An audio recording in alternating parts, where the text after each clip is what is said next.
શું ક્યારેય વિચાર્યું છે કે સાધારણ દેખાતા પડછાયામાં કેટલી મોટી જાદુઈ દુનિયા છુપાયેલી હોઈ શકે છે? એવી દુનિયા જ્યાં દિવાલો પર વાર્તાઓ જીવંત થઈ જાય, અને આ બધું ફક્ત આપણા હાથથી. ચાલો, આજે આપણે પડછાયાની આ અદ્ભુત કળા અને તેની પાછળના વિજ્ઞાનને જાણીએ. જો કોઈ એમ કહે કે ફક્ત પોતાના હાથ વાપરીને આખું પ્રાણીઓનું જંગલ બનાવી શકાય તો વિશ્વાસ આવશે?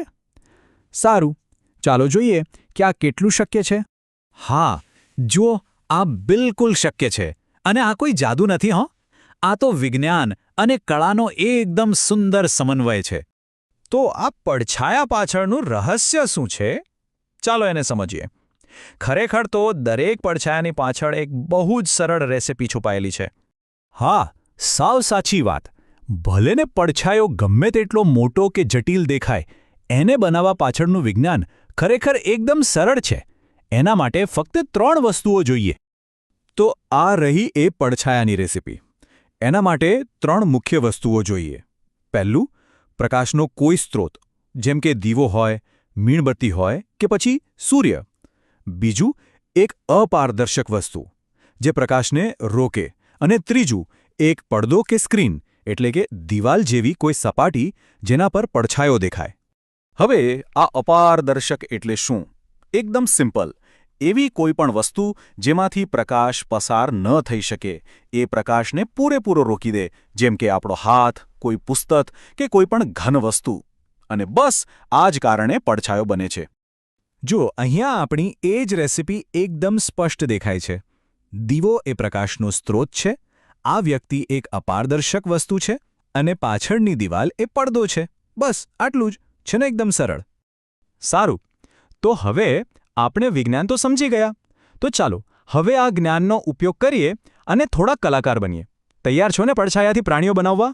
હવે જ્યારે આપણે પડછાયા પાછળનું વિજ્ઞાન સમજી ગયા છીએ, તો ચાલો કલાકાર બનીએ. આપણા હાથનો ઉપયોગ કરીને જોઈએ કે કેવા કેવા જીવંત આકારો બનાવી શકાય છે. આ જુઓ, અહીંયા સસલું કે હરણ બનાવવા માટેની 2 અલગ અલગ રીતો છે. ફક્ત આંગળીઓની જગ્યા થોડી બદલવાથી આકાર કેવો બદલાઈ જાય છે. આ જ તો મજા છે. નાનકડો ફેરફાર પણ એક નવું જ પ્રાણી બનાવી શકે છે. અને હજુ આગળ જુઓ, કાંડાને થોડું વાળીને અને આંગળીઓને અલગ રીતે ગોઠવીને પક્ષી કે કૂતરો પણ બનાવી શકાય છે.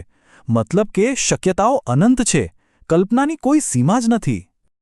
સારું, આકારો તો બનાવી લીધા, પણ હવે થોડી રમત કરીએ. ચાલો પ્રકાશ અને આકાર સાથે થોડા પ્રયોગો કરીએ અને જોઈએ કે પડછાયામાં કેવા ફેરફાર આવે છે.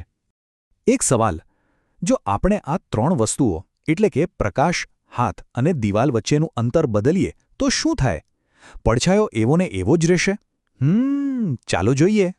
ઓકે, તો અહીંયા એક મસ્ત નિયમ કામ કરે છે. જો હાથને પ્રકાશની નજીક લઈ જઈએ તો પડછાયો મોટો અને થોડો ઝાંખો થઈ જશે. અને એનાથી ઉલટું, જો હાથને દિવાલ એટલે કે પડદાની નજીક લઈ જઈએ તો પડછાયો નાનો અને એકદમ સ્પષ્ટ દેખાશે. આ પ્રયોગ જાતે કરી જોવાની બહુ મજા આવશે.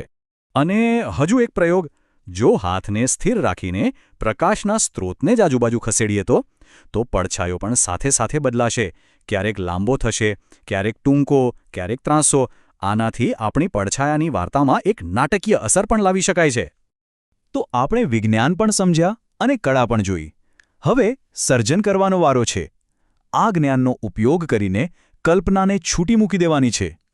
ચાલો આપણે જે શીખ્યા એને ફટાફટ યાદ કરી લઈએ. પહેલું, પ્રકાશ હંમેશા સીધી લીટીમાં જ ચાલે. બીજું, અપારદર્શક વસ્તુ એનો રસ્તો રોકે છે. અને ત્રીજું, પડછાયો બીજું કશું નથી પણ બસ એવી જગ્યા છે જ્યાં પ્રકાશ પહોંચી નથી શક્યો. બસ આ 3 નિયમો, આ જ આખી રમતનો આધાર છે. આ પરથી એક વાત તો સાબિત થાય છે કે વિજ્ઞાન અને કળા ખરેખર તો એકબીજા સાથે જોડાયેલા છે.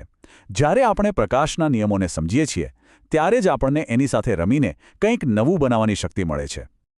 તો હવે દિવાલ એ કેનવાસ છે, હાથ એ પાત્રો છે અને પ્રકાશ એ સાધન છે. તો પડછાયાની કઈ નવી વાર્તાઓ રચી શકાય, એનો જવાબ હવે કલ્પના શક્તિ પર છે.